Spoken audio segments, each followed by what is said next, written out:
Good morning dear students. ये आपकी class fifth की समाज की बुक है सामाजिक दर्शन।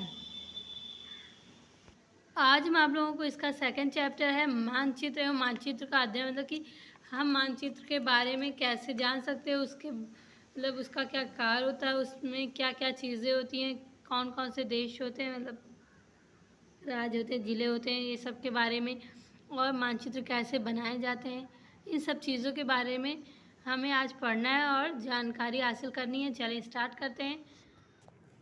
हम पढ़ चुके हैं कि ग्लोब पृथ्वी का आदर्श प्रतिरूप नमूना है। एक छोटे ग्लोब का उपयोग करना सरल होता है, किंतु इससे बहुत कम जानकारी प्राप्त होती है।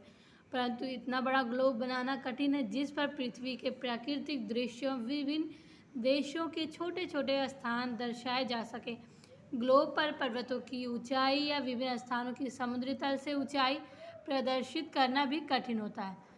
तो ये कहा जाता है कि हम पढ़ चुके हैं, ग्लोब के बारे में हम लोगों ने पढ़ा है। और ग्लोब क्या है? एक छोटा नमूना, पृथ्वी का आदर्श प्रतिरूप का छोटा सा नमूना है। मतलब उस पर आप एक छोटा ग्लोब जो होता है उसका उपयोग करना आपको आसान है। जो यहाँ पे दिया गया है, आप ऑफिस वगैरह में या कहीं पे जो रहते हैं स्कूल वगैरह के ऑफिस में आप इसको रख सकते हैं। तो इसका यूज़ करना तो इजी है, लेकिन इससे बहुत कम जानकारी मिलती है। और अगर आपको बड़ा मतलब ग्लोब यूज़ करना है, आपको उसको मतलब आपको रखना है आप अपने पास और उसका यूज़ करना है, तो ये बहुत टफ होता है, कठिन होता है। जिस पर पृथ्वी के मतलब कि आप अगर चाहें बड़ा नमूना बनाना चाहते हैं, तो उस पर आप चाहते हैं कि अगर पृथ्वी के प्राकृतिक रूप का, दृश्य का या विभिन्न देशों के बारे में आप उसको मतलब उसको देख सकते हैं, देश के छोटे छोटे स्थान के बारे में देख सकते हैं या उसको दर्शा सकते हैं, तो ये बहुत मुश्किल होता है।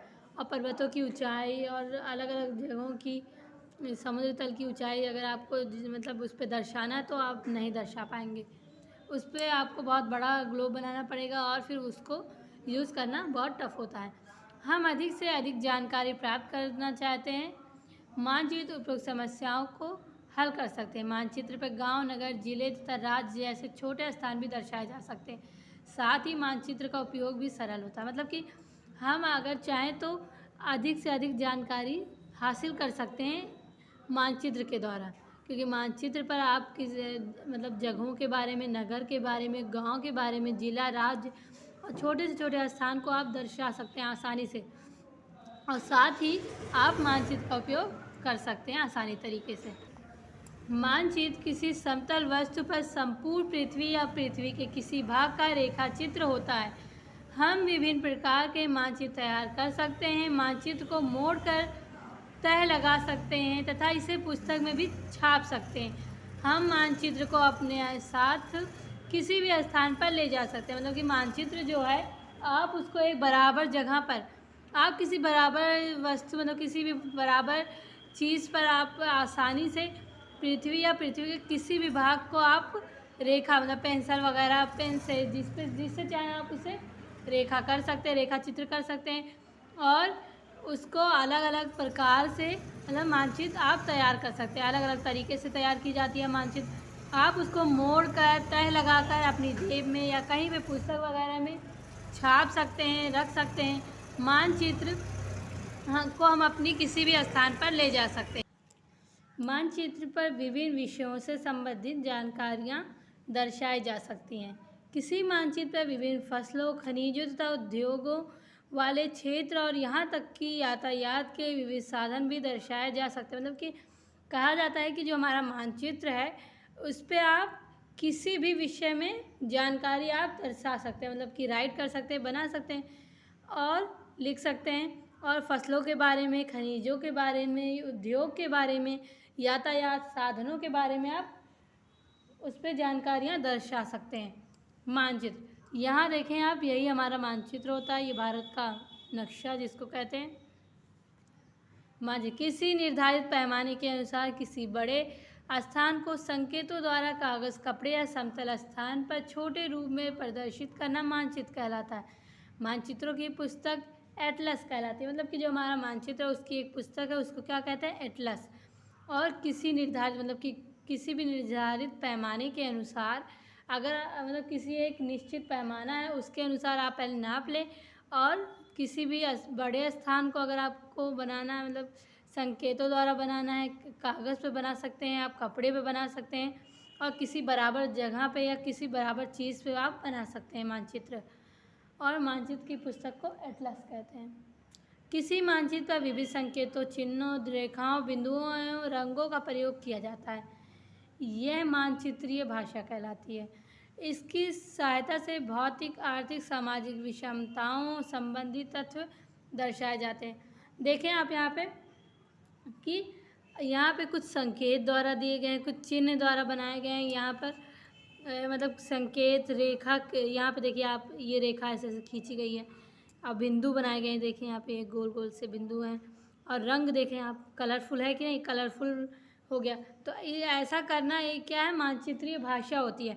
और इसकी सहायता से मतलब इसकी हेल्प से आप भौतिक जानकारी आप जानना चाहें तो जान सकते हैं, आर्थिक जानकारियाँ और सामाजिक जो विषमताएं हैं उनके बारे में आप जानकारी हासिल कर सकते हैं। मानचित्र को अध्ययन की दृष्टि से 4 भागों में बांटे, मतलब कि जो मानचित्र हमारा उसका अगर आपको अध्ययन करना है, आपको जानकारी हासिल करनी है तो इसको 4 भागों में बांटा गया है। पहला है दिशा, दूसरा पैमाना, तीसरा रंग योजना, नंबर 4 है संकेत। तो चलो देखते हैं दिशा। किसी भी वस्तु या विषय के बारे में जानने से पहले ये जानना आवश्यक है कि वह किस दिशा में है। मतलब कि अगर आप किसी चीज़ के बारे में जानना चाहते हैं, कि कोई वस्तु के बारे में आप जानना चाहते हैं उसके बारे में, तो आपको सबसे पहले ये जानना ज़रूरी है कि वो वस्तु किस दिशा में है।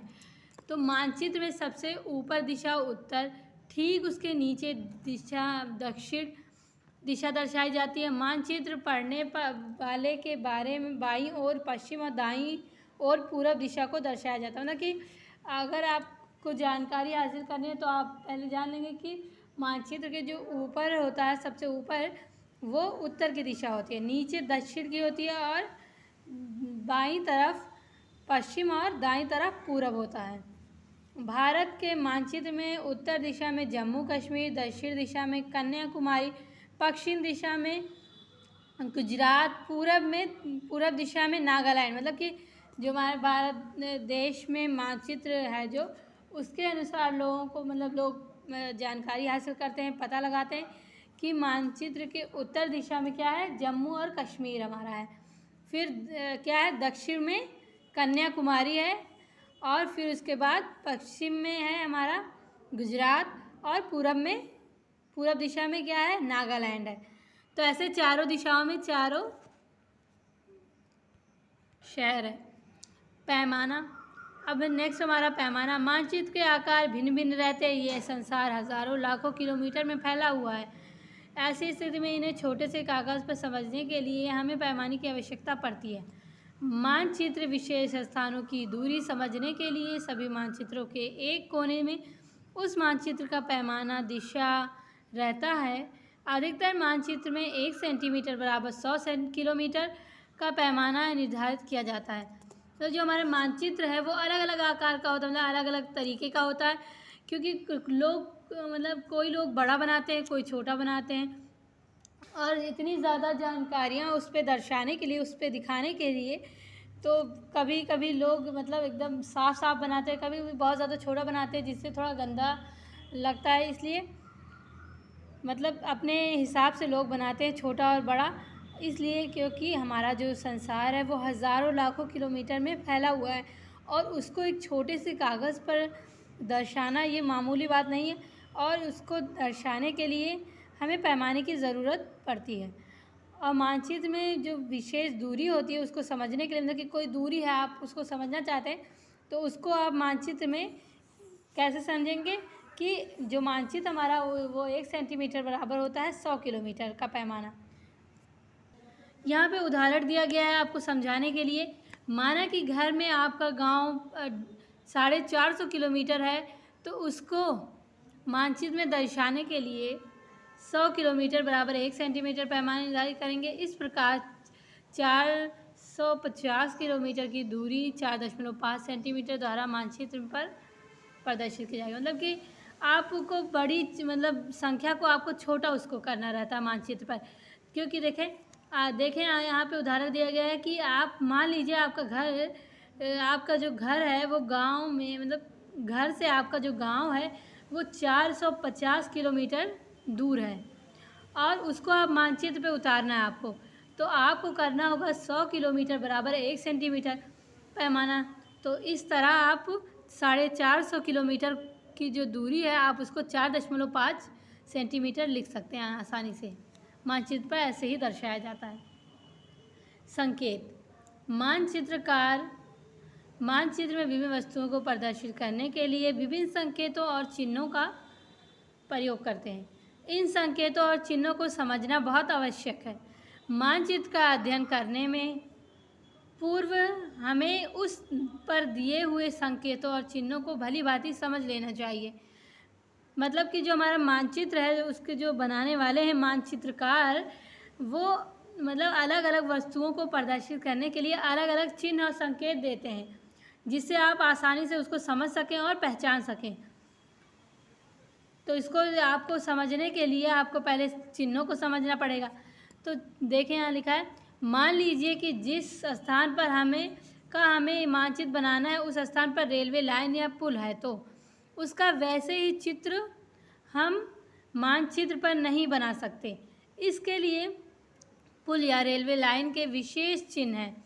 मानचित्र में जिस स्थान पर ये बने होंगे तो उसे देखकर हम जान जाएंगे कि यहाँ रेलवे लाइन है या पुल है, या जिसका भी संकेत मानचित्र पर बना है वह है। मानचित्रों में अधिकांश परंपरागत संकेतों और प्रतीकों का प्रयोग किया जाता है। कुछ परंपरागत संकेत और प्रतीक इस प्रकार, मतलब कि यहाँ पे कुछ परंपरागत संकेत और प्रतीक दिए गए हैं और बताया जा रहा है कि मान लीजिए कि अगर आपको किसी जगह की मानचित्र बनाना है और उस स्थान पर, उस जगह पर रेलवे लाइन या पुल बनी हुई है, तो आप उसको वैसे ही चित्र बनाएंगे। वैसे ही नहीं बनाना, मतलब कि आप मान लीजिए पुल बना है वहाँ पे उस स्थान पर और वो बनी है, क्या कहते हैं, रेलवे लाइन, तो क्या आप मानचित्र पर पुल और रेलवे लाइन बनाएंगे? नहीं ना। तो आप उसके पुल और रेलवे लाइन का चिन्ह बनाएंगे, जिससे लोगों को देखकर ये पहचान जाए कि यहाँ पे रेलवे लाइन है या पुल है। और ऐसे ही संकेतों द्वारा मानचित्र बनाया जाता है। चले देखते हैं क्या क्या संकेत हैं। अगर कोई बहुत ज़्यादा बड़ा सा जंगल या छोटा जंगल, कुछ भी जंगल है, तो आप वहाँ मानचित्र पर 2 पेड़ बना देंगे और लिख देंगे जंगल, तो आसानी से लोग समझ जाएंगे। और ऐसे पानी के बहाव वाली ऐसे मतलब लहरें बना देंगे तो नहर आप लोग समझ जाएंगे। ऐसे मतलब ये मिट्टी है, किनारे के मिट्टी, और यहाँ पे ऐसे पानी बहता हुआ दिखाया जाएगा तो आप समझ जाएंगे कि ये नदी है। और ऐसे बना होगा, मान लीजिए ये नीचे पानी है और बीच में जाने के लिए जगह है और ऊपर ऐसे बांध बना हुआ है, तो इस नहर मतलब बनी हुई है, पुल बना हुआ है, तो उसको बांध है, उसका लिखा जाता है बांध।